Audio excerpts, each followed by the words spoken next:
ได้ขอเจมอนด่าไปที่อบอได้ก่อนได้บัดนี้เด้อพี่น้องทราบเรื่องการสุบนเนาะ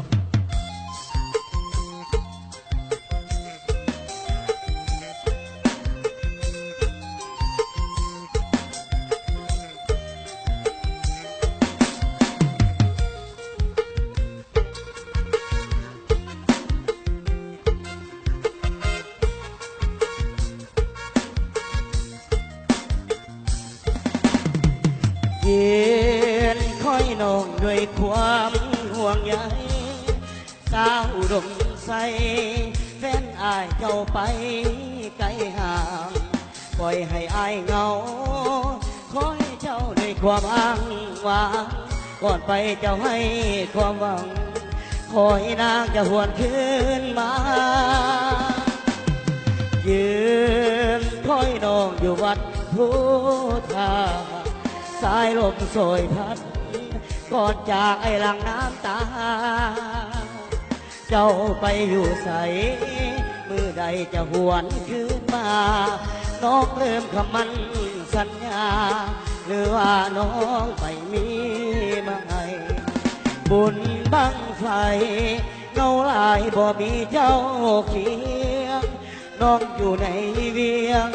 หรืออยู่สวรรค์แดนไทยแดนดินที่เหนือ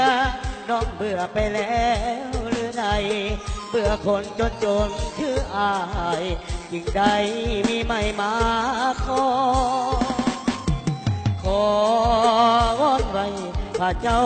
สิงคำสวยโดนงามคำตาดำขึ้นบ้านเถิดน้องเพียงหน้าหลังเก่าขอให้เจ้าด้วยความบุญมองทุกวันอายตั้งตาของคอยน้องคืนอุดมใส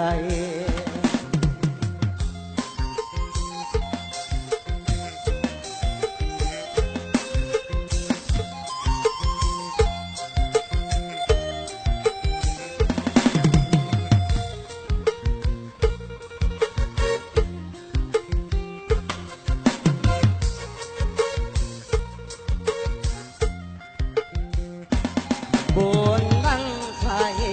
เงาลายบ่มีเจ้าเคียงน้องอยู่ในเวียงหรืออยู่สวรรค์แดนไทยแดนดินที่เหนือน้องเบื่อไปแล้วหรือใดเบื่อคนจนจนคืออายยิ่งใดมีไม่มาขอวอนไว้พระเจ้าสิงคำสวยโดนงามคำตาดำขึ้นบ้านเถิดน้องเพียงหน้าหลังเก่าขอให้เจ้าด้วยความบุญมองทุกวันอายตามตาของคอยน้องคืนอุดมใส